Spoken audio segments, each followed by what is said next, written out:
Hello everyone and welcome back to Scruffy Tales. And we're gonna take a look at Ukraine today, and so let's head on over to the strategical overview. Right. There we go. Sorry, here we go. So, as always, we got the Northern Front. This is where Russia is trying to outmaneuver Ukraine by launching a counterattack. We have the Central Front that I believe is primarily a distraction, diversion, but Ukraine is having significant gains around Bakhmut, so that actually might turn into a proper offensive. Southern Front is where Ukraine is trying to push straight across to reach the Azov Sea and cut off Russian forces. And we have included a green marker here, and that is my theory that Ukraine might be heading for Polohy rather than Bakhmut, and I'll explain later why. Western Front is where Ukraine has managed to cross the river and gain a small foothold on one or two locations, and is causing a lot of trouble for Russia actually.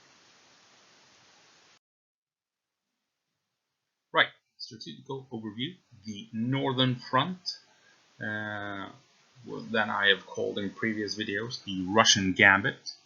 It includes a Russian blitz and Ukraine pushback, and as well we will see CV90s holding the line against the Russian attack. Now we all know from a couple of weeks ago that Russia had gathered 100,000 troops in this area with 900 tanks and so on. 900 tanks, no. 900 armored vehicles, yes, very much likely. 100,000 infantrymen, no. 20-30,000 maybe, and the rest are, support staff and logistical personnel and stuff like that. So let's take a closer look at the Northern Front. And we have it up here. Like I said before, Northern Front marked with red because this is where Russia is trying to outmaneuver Ukraine. So, north, Kupiansk. And here, Russia on the 18th managed to grab this area, patch of woods. It's what was it, 2 square kilometers, so nothing to sneeze at. And Russia is trying to push down south along the woods here to reach Kupiansk and the bridges here. So, but nothing has happened there for a week or two, so Ukraine is holding. Now, obviously, the interesting part took place down here, along this road from Borova to Svatove. But we also have Russian successes up around here, around Novoselivsky, a small town right here on the edge where the road is, the main highway is going from Svatove up towards Kupiansk. And finally, Crimea. Now Russia is trying to push into the woods here to reach a bridge over the river here so they can move on to Lyman and the rest of the territory here east of the Oskol River. And this is also where we have found the CV90s, the Swedish infantry fighting vehicles. So, operational overview. Svatove. The Russian bear claws its way forward. Slow but steady progress at Novoselivsky and the thumbed road to Borova, almost. Located here, Novoselivsky, the road to Borova. Right, Novoselivsky. As you can see, here's the highway heading north towards Kupiansk. And on the 24th, this is what the map looked like. They had recently grabbed this section of the forest. They pushed in here, pushed Ukraine back, Russia that is, and made their way from these woods here into town, grabbing warehouses and railroad, so train station. So, about a week later, as you can tell, Russia continues to push down these tree lines, forcing Ukraine back. And also, even though they haven't established a proper foothold, look on the map, look at this. Ukraine has been forced back from the town here. Now there's a gap between the warehouses and the train station and a large wide stretch of trees here where the railroad runs through. So I'm guessing since Russia is able to contest the town itself, I believe that Russia is actually in control of the forest here and has been for quite some time, and they are able to move across this open area between the railroad station and the forests and the woods, and can then push on into the town itself. So Ukraine is, by the looks of it, having some issues here at Novosibirsk. Now, the very interesting thing that took place outside of Svatova, the Thunder Road to Borova, and this is the road leading straight from Borova to Svatova, and I believe it's something like 27 kilometers across here. But what happened? Well, take a look at this town down here. It's called Karma-Synivka. Take a look at that. Here we have it. Oh, look at that. Something happened here. What happened was that Russia managed to gain access across the river, gain a foothill here on the 18th. And then by the 21st, only a couple of days later, take a look at this.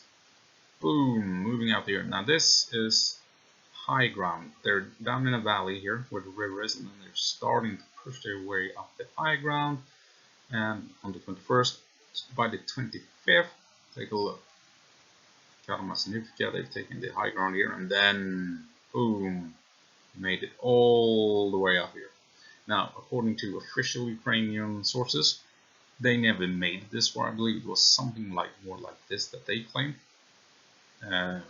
Russia tried to take Nadia, and there was fighting going on in these towns here. But this is the deep state version of what took place. Official sources claim it was more like this, but whatever the case, as you can see, Russia gained a foothold on the other side of the river and started pushing Ukraine back quite a bit. So, I marked here the road going north to south.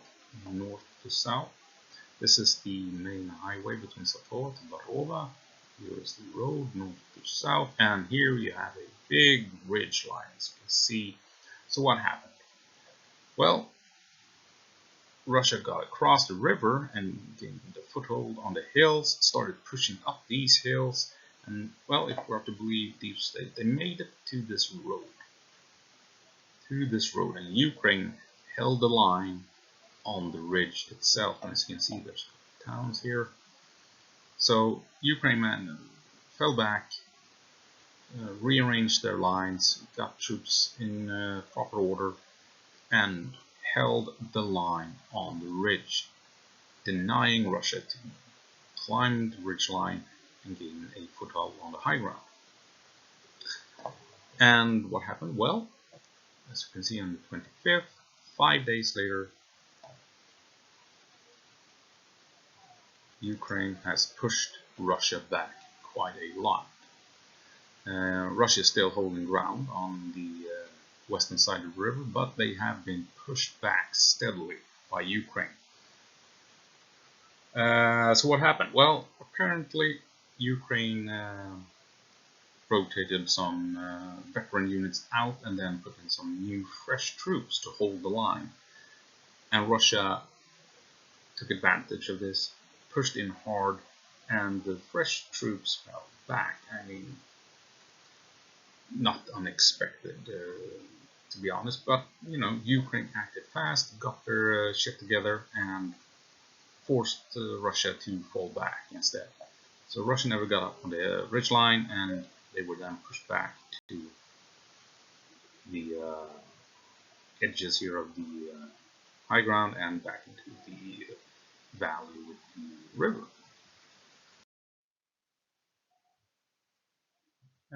Moving on to Crimea, and Russia is as well pushing pushing very hard through the woods here. And this is where we have the Swedish CV90s fighting on the front line. Located down here south of the northern front line. So, 8th of July, 30th. As you can see, you can use this small patch of woods for reference. As you can see here, Russia they're pushing in pretty hard here into the woods here. And same goes for down here, south of Debrova. They are pushing in. It's a couple of 100 meters here and there, but they're making advances. On the flip side though, Ukraine has managed to push them back up here. So that's good, I guess. But make no mistake about it, Russia is pushing out of Crimea here pretty hard, trying to reach Saricne and Torsky. There's a bridge here. That's vital for them to get across a river that runs south. So if they can get across here, they can then move on and threaten the rest of the Ukrainian territory here east of the Oskil River. So, CV90s and the 21st Mechanized Brigade, the Ukrainian unit that operates these vehicles. So, what has happened? Well, combat, we have CV90s running into ambushes, we have lost CV90s, and going to war has a couple of realities that comes with it. So, lately, the big news is that a CV90 was taken out by Russia. No surprises, this was bound to happen eventually. So what happens? Well,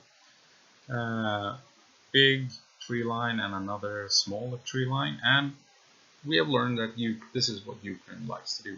Big open fields, they drive out, follow a tree line, hugging it because the fields themselves are probably mined, and then they try to push across as fast as possible, firing at the enemy across the field. So what happens?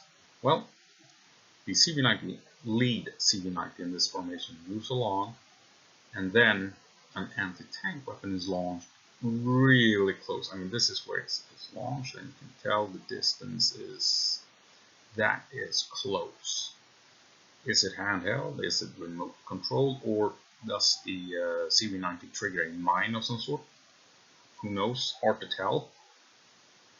What happens next, though, is pretty interesting. It appears that, as you can see, 5 meters ahead of the CV90, there's a puff of smoke from the projectile. And this might suggest a two-stage weapon system, right? So a smaller charge launches the projectile, or the missile, or grenade, or whatever it is. That won't cause as much recoil to the user or the weapon system. And then at some distance away from the user and the weapon system, a second rocket kicks in that launches the missile at speed towards the target. So I think this is what's happened. This is a quote-unquote recoilless weapon system that launches the missile or the grenade, and then at a set distance from the user or whatever it is, the second stage kicks in and then, boosts the flight of the warhead with a rocket. And this happens right in front of the CV90. And it is taken out, it rolls out into the field, where it stops, and troops disembark, and gets covered in smoke from the burning and the explosion itself.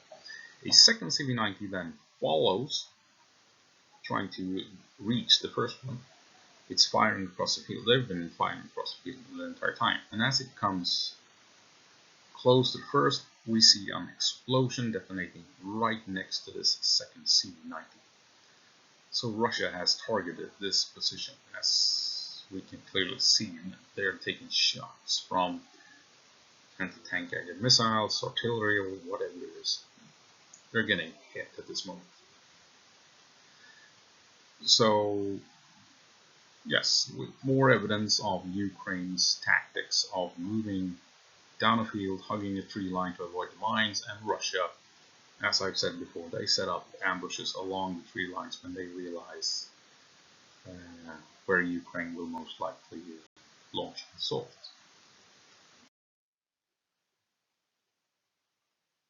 So this has caused some ruckus with people go, oh no, Russia's caught a CV90, now they're going to learn all our secrets. And I mean, we knew from the beginning that we would lose these vehicles to Russian fire, to Russian weapons. I mean, it comes with the territory, it's war. And with that, obviously there's the risk that Russia might capture and retrieve a CV90. And then what would they do? Well, they would pick it apart and try and learn its secrets. We all knew this when we decided to send these vehicles to Ukraine. There's nothing strange about this. We knew this would happen, and I don't understand why people are shitting themselves when something we knew would happen has happened, right? Furthermore, the CV90s, they've seen combat for days, for several weeks. And it took this long before Russia managed to flaunt a video where they finally knocked a CV90 out of action, and they could even retrieve it. It took weeks, right? So CV90s have seen combat for several days, for several weeks, and it took this long before Russia could make something propaganda-worthy out of it. That's pretty good. It took them weeks to confirm one destroyed or captured CV90. I mean, just loosen your sphincters, ladies and gentlemen. The Swedish vehicles, they're working and they're kicking ass, and Russia has had trouble trying to knock them out, right? It took them weeks to make something that would paint the CV90 in bad light. So yeah, calm down and trust in the CV90s. They are doing what they are supposed to be doing.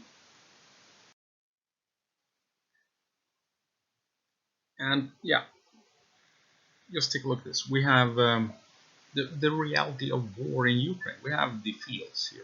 These are the fields right outside of Crimea, by the way. I don't know if this is where the CV90 was destroyed, but just to illustrate the point. The video of the CV90 leaving the tree line and marching out into the field, right? What is the distance we have between these fields here? Look at this. 1 kilometer. It's 1 kilometer of open ground, right? They can't move out here because, you know, there's mines, and then they would be shot from every goddamn angle imaginable. So they're hugging this tree line to avoid, trying to avoid getting shot from this end, right? But Russia can still fire from every other angle imaginable. And as we know, we've learned that Russia likes to try and box in the Ukrainian assaults with these tree lines to create an ambush and a kill box, which we saw happen to the CV90s. This is nothing new. This is how the war has been waged for months. So this is how it is. So what can Ukraine do to avoid getting hit? Well, they have to run like hell across the fields to avoid getting targeted by guns and missiles and what have you. And what does that mean? Well, it means they can't keep a close eye on the tree lines right next to them, right? That leaves them vulnerable to attacks up close as they drive down here, trying to shoot all of these people and avoid missiles coming in and artillery coming in. Then they will get whacked by something up close, because they can't roll up, stop, and let the infantry clear out, then move, stop, let the infantry clear out, because then everything over here will just, you know, snipe them. So what is the alternative? Going on foot along the tree line? Well, artillery again gonna hit them. They're gonna get hit by tanks and what have you from over here, and more mortars. There's gonna be troops all over the place, anti-personnel mines. I mean, you can't go on foot through this. You can't. It's too easy to defend such a narrow lane of attack. And you just, if you start here, and once you make it down here, this end will get schwacked by artillery to no end, cutting these guys off, and then Russia can counterattack and wipe them out. I mean, no. What can be done? Well, if I'm gonna go armchair general here, obliterate these flanking tree lines with artillery and mortars. Just pound them to no end as you begin the advance. And just make sure the enemy keeps their heads down as you move along. Because otherwise they will be attacking you from the flank. You need to attack all the tree lines with artillery as you move across to prevent missiles and RPGs and what have you from being launched at you. So that is what I think Ukraine really needs to focus on. The combined arms effort between the maneuver element, in this case infantry fighting vehicles, and indirect fire, supporting their advance as the advance is happening.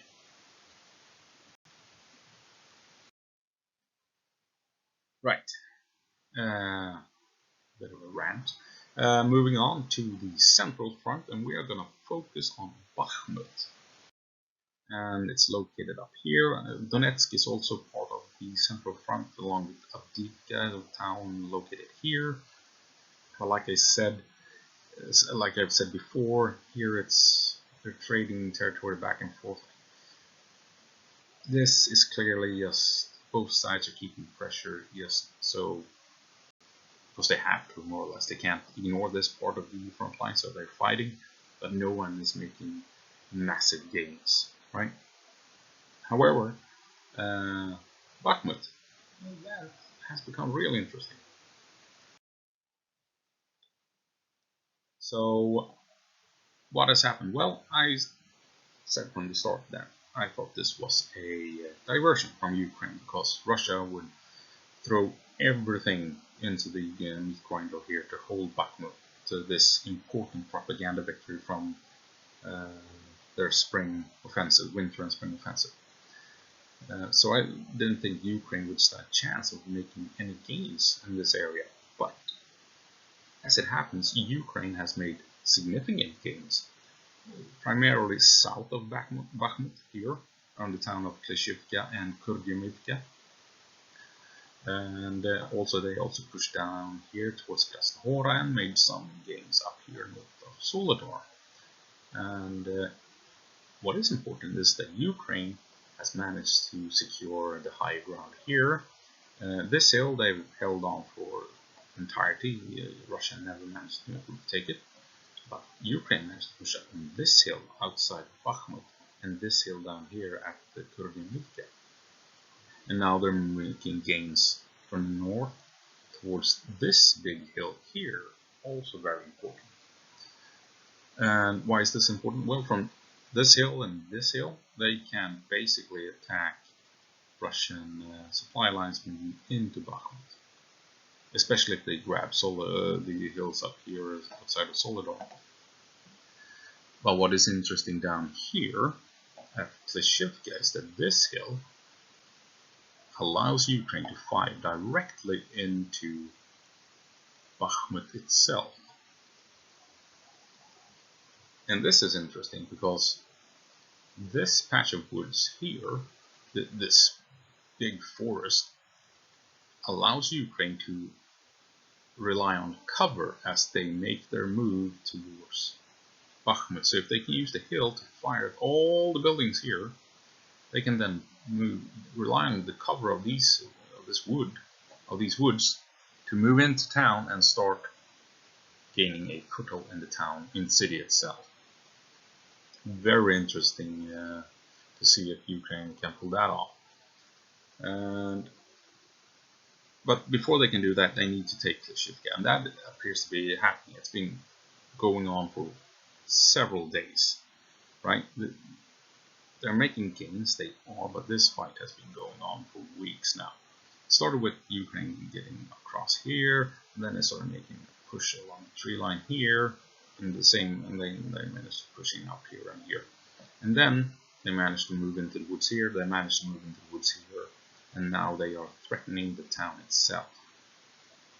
And as you can see, Ukraine is also moving up north here along the hill, being soon able to shoot into Bakhmut itself. Russia is still in Klishivka. There's lots of weird reporting going on around this town at the moment. But safe to say is, if Russia holds this town, they can still threaten Ukrainian positions up on the hill. So Ukraine will probably need to move into town, clear out the town, and so just to secure the hill. And from this hill they can then start pounding targets inside of Bakhmut and move in through the woods here and enter the city and probably start clearing it out, which will take a long time.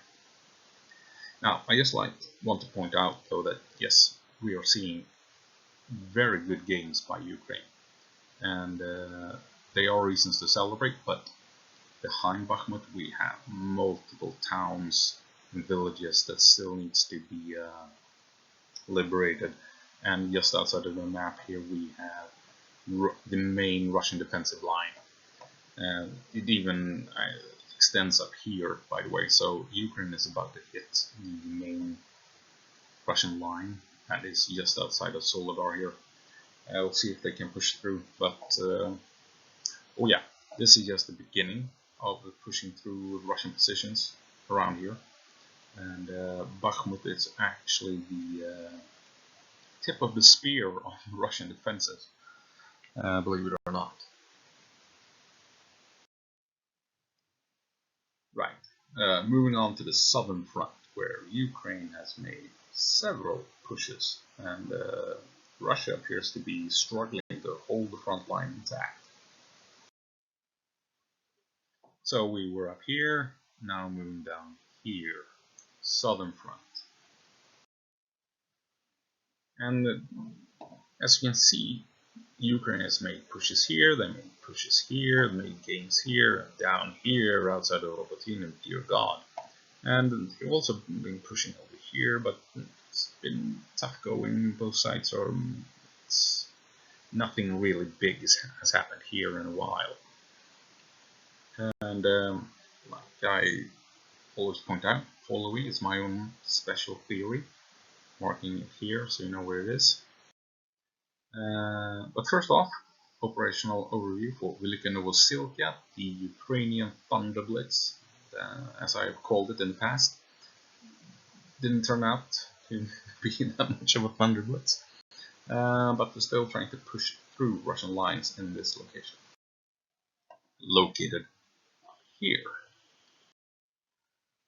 And why Ukraine is attacking here? It's because of this highway here that leads all the way to the south to the Sea of Azov, right? So if they can follow this road south, this highway south, they can cut off Russian supplies, basically heading from the east to the west. Very important. But I thought this was going to be a Thunder Blitz because I thought they were going to push down here and then push through the defenses and then try a thunder run down the road while doing blitzkrieg maneuvers and encircling in troops. What happened was that they reached Makarivka and then, came to a dead end, and they couldn't. That was my phone. Sorry for that. And the minefields didn't allow them to make any massive headway either. So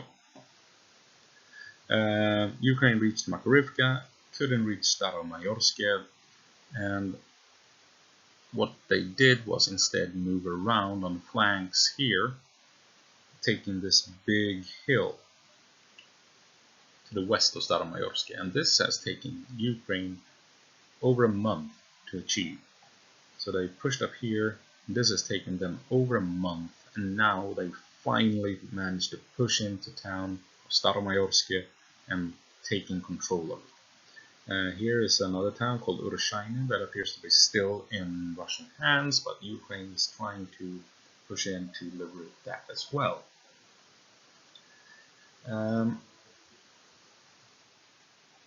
Staromayorsk, I've seen, on the internet and Twitter and what have you, that people say that if Staromayorsk falls, the Russian lines will crumble and it's an open road south. But I mean, I doubt it's that simple. I mean, so it took them a month to bypass Staromayorsk and go into the hills and then attacking. I mean, now they've got another town here at Savitny-Bajanya, then they have Staromivka, Volodine, Priutny-Remivka, all these places, Novdonetsk, Kermenchik. There's hills, there's wide open fields. I just won't. I can't believe that just by taking Staromayorsk, it's all over, knowing that, these towns needs to be liberated as well. These fields has to be crossed as well. And beyond that, you have Klitove, Herivka, Yelinsky, Novopetrivka, Orlinsky, and this massive Russian defensive line. I don't think it's over. And, we have heard reports that, Russian troops are on the breaking point. But there's, huge concentrations of Russian troops surrounding this area, like down in Mariupol, for instance. I mean, why wouldn't Russia move the troops in Mariupol up to this location when needed? And since we know Ukraine is trying to push down this road and they made good gains, why don't we assume Russia's mining these fields here even more? Maybe even building more trenches behind you, putting up more minefields too, just in case Ukraine gets through. I doubt that this section of the front line falls just because Ukraine grabs Staromayorsk and Robotyne. Sure, I hope it happens, obviously, but I think what we're seeing is that Russia, they're probably falling back to hold more defendable lines, and Ukraine will have serious trouble moving south, as they've had from the beginning, right? Moving up here towards Rivnopil and moving around Staromayorsk and the hills and the high ground. It's taken them over a month, and probably will take a couple of months more just to reach Staromivka. And I don't think this is over by a long shot. Right. Polohy, my own theory. Time to go full armchair general. Right, so everyone's talking about Robotyne and how Ukraine is trying to reach Bakhmut. Right? So we're going to be talking about this part of the front line. Down here is Robotyne, south is Bakhmut, this very vital Russian hub for logistics and what have you, even has an airfield. But I have a theory about this place here, Polohy. This is Polohy. Now, we have seen Ukraine pushing in from here.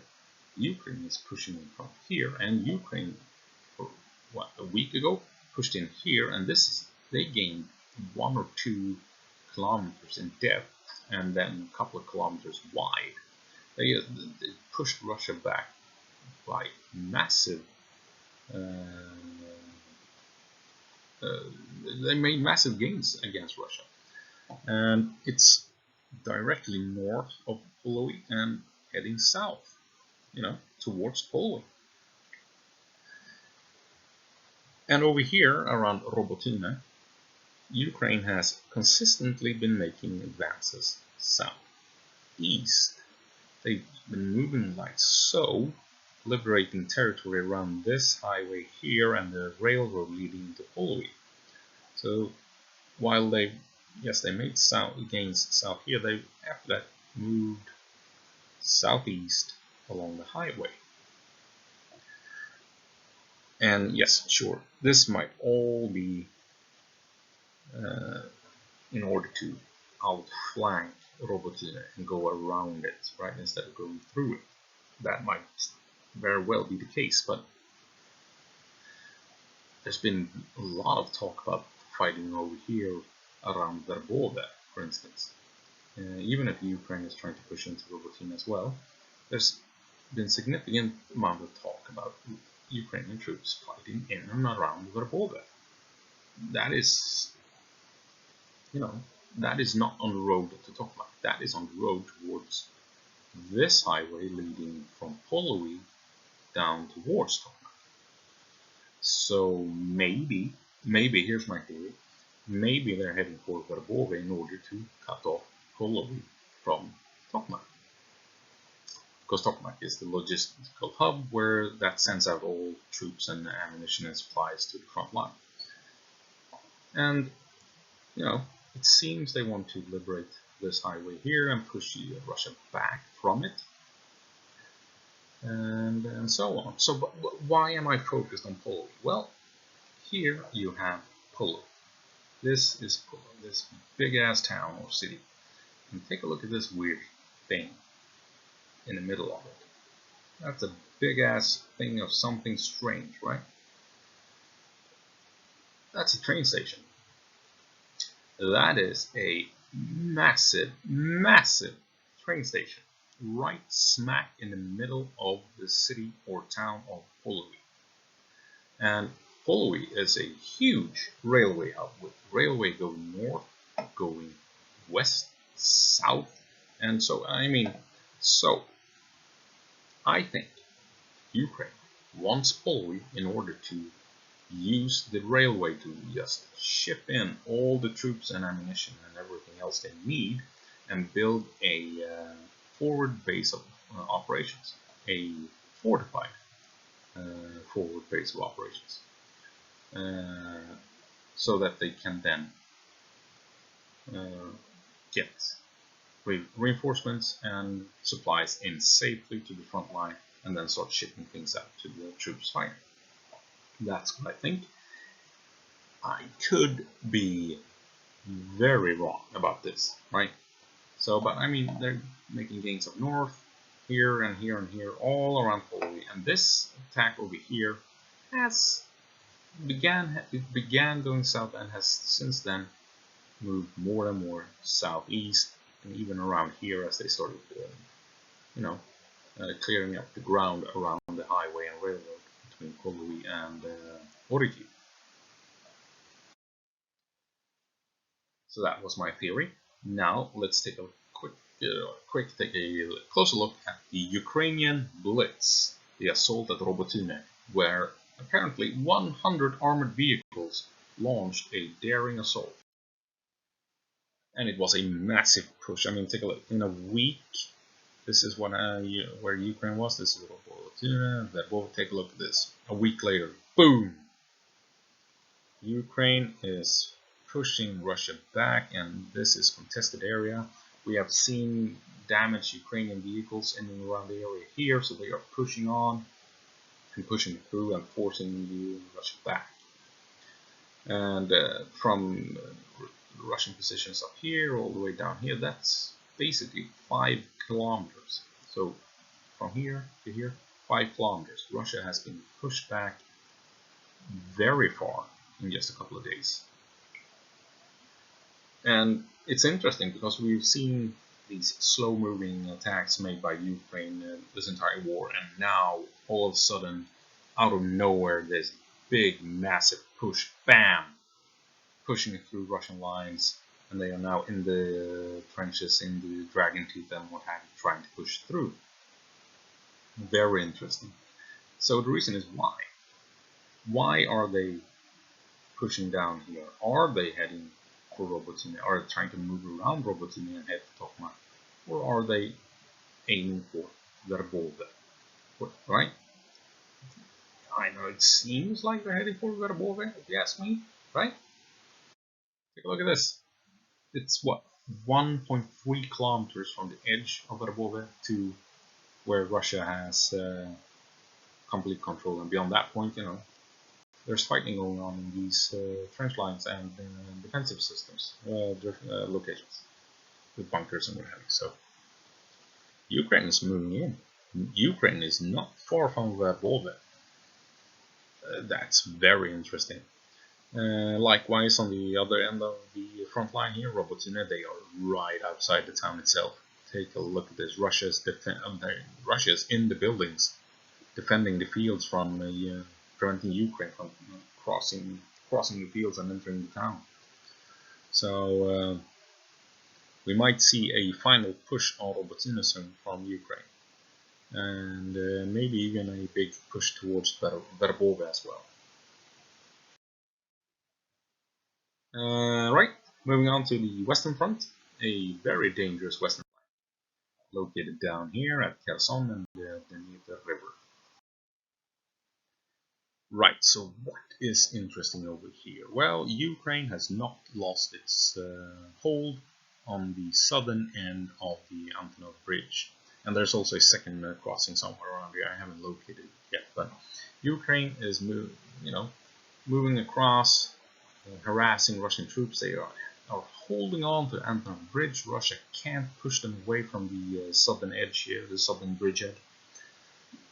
And Russia has no choice but to just move in more troops to this area, more troops, more supplies, more resources to contain Ukraine and prevent them from building up a proper force that can then move out and secure territory.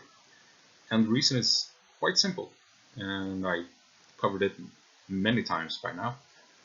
From Crimea down here, there are two main supply routes, and since you have these waterways, these are the only two roads and railroads leading in and out of Crimea, where Russia can move in reinforcements and supplies to its troops operating here in the south of Ukraine.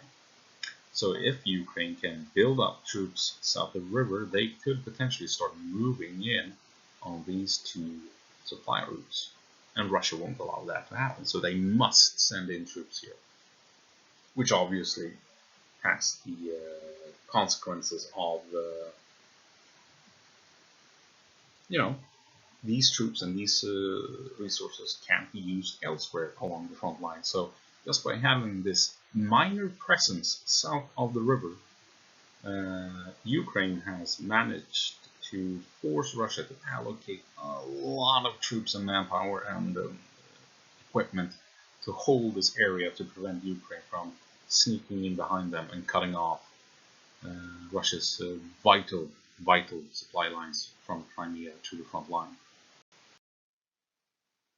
That is all I have for you today with my Ukraine update. Russia gambled and tried to push Ukraine back in the north. Ukraine handled that, what it appears, very well, and is now forcing Russia back.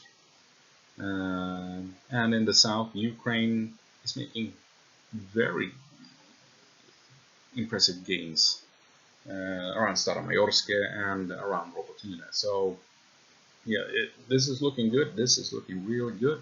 And same for Bakhmut. Ukraine has gained a foothold on the high ground and can now blast the city of Bakhmut itself with direct fire, and could possibly potentially even enter the city if that is what they want to do. So yeah, it's looking good for Ukraine.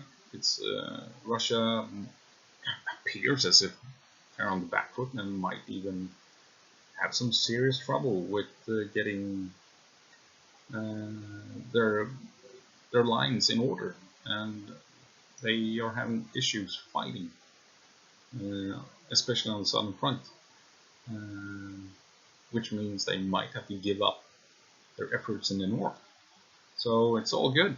Ukraine this is looking good. This is looking really good, and good job, Ukraine. Go på marsch. Give them hell.